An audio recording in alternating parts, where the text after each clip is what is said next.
अमित शाह पर प्रियंका गांधी का सीधा हमला, संसद में क्यों नहीं आए शाह, विपक्ष के हंगामे से घिरी मोदी सरकार। जी हाँ, क्या अमित शाह संसद में आने से बच रहे हैं? क्या छात्रों पर हुई कार्रवाई को लेकर सरकार किसी बड़े सवाल का जवाब देना चाहती है? क्या प्रियंका गांधी के तीखे सवालों ने मोदी सरकार की मुश्किलें और बढ़ा दी है? और क्या अब सुप्रीम कोर्ट में चल रही सुनवाई और संसद के अंदर का हंगामा सरकार के लिए नई चुनौती बनता जा रहा है? आज के इस रिपोर्ट में मैं आपको दिखाऊंगी संसद के अंदर क्या हुआ, प्रियंका गांधी ने अमित शाह और मोदी सरकार से कौन कौन से सवाल पूछे, राहुल गांधी ने क्या ट्वीट किया, विपक्ष क्यों लगातार गृह मंत्री से जवाब मांग रहा है और आखिर सुप्रीम कोर्ट में चल रही सुनवाई के बाद ये पूरा मामला क्यों और ज्यादा चर्चा में आ गया है। नमस्कार, मैं हूं आपके साथ उन्नति कोटियर और आप देख रहे हैं पीआरबी।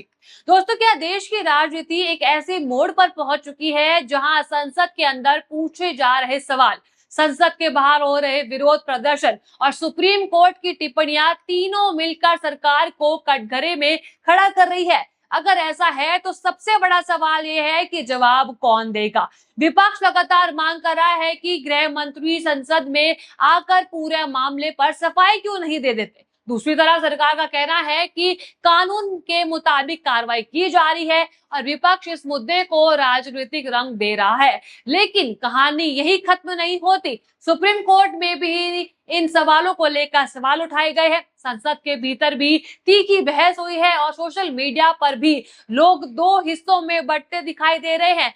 देखिए, देश की राजनीति में इस समय जिस मुद्दे पर सबसे ज्यादा चर्चा हो रही है वो है हालिया छात्र आंदोलन, संसद में हुई बहस और उससे जुड़े कानूनी और राजनीतिक सवाल। संसद के अंदर विपक्ष सरकार से मांग करी है कि पूरे घटनाक्रम पर विस्तार से जवाब दिया जाए। विपक्ष का कहना है कि यदि बल प्रयोग हुआ तो उसे आदेश किस स्तर पर दिए जाए, इसकी पूरी जानकारी देश के सामने रखी जानी चाहिए।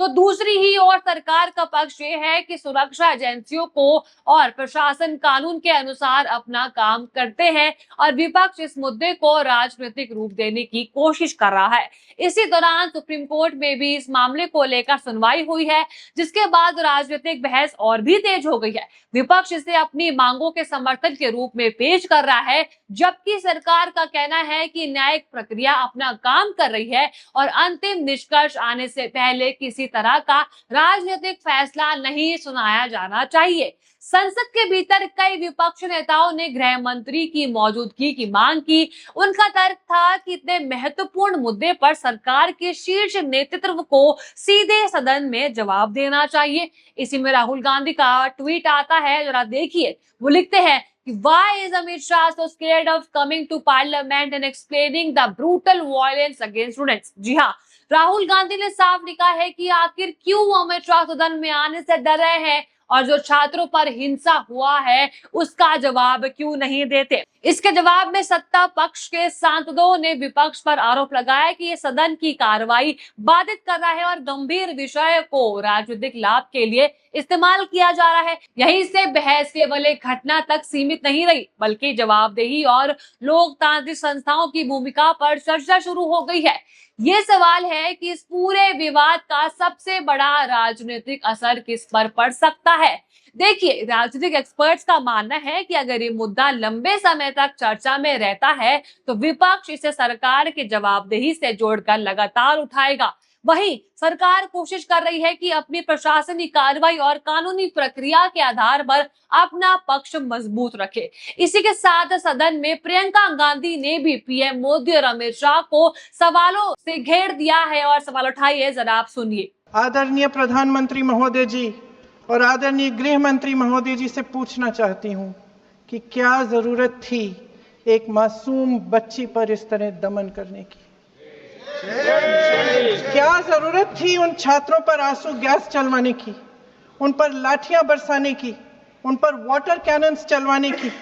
क्या जरूरत थी उन नौजवान लड़कियों को जलील करते हुए उनके कपड़े फाड़ने की, उनको बेरहमी से गंदी तरह पिटवाने की? देश के युवाओं पर पैलेट गन्स और AK-47 चलवाने की क्या आवश्यकता थी? क्या वे आतंकवादी थे?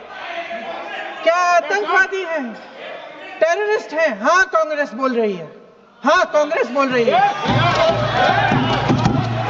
जवाब दीजिए, जवाब दीजिए। कांग्रेस बोल रही है, जवाब मांग रही है, जवाब दीजिए।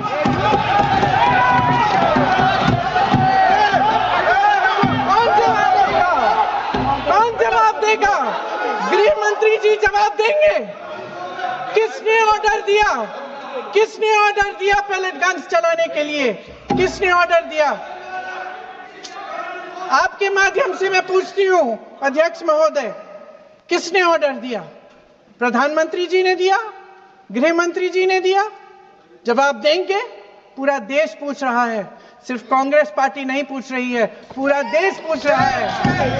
अध्यक्ष महोदय, देश के माता पिता पूछ रहे हैं, छात्र पूछ रहे हैं, अध्यापक पूछ रहे हैं, पूरा देश आज ये पूछ रहा है और आपकी जिम्मेदारी बनती है कि आप इस सवाल का जवाब दें। सुना आपने, वो सवाल करती है कि क्या जरूरत थी मासूम बच्चों को इस तरह दमन करने की? क्या जरूरत थी नौजवान छात्रों पर आंसू गैस चलाने की, लाठियां बरसाने की, वाटर कैनन चलाने की? क्या जरूरत थी जवान लड़कियों को जलील करने की? और क्या वो आतंकवादी है?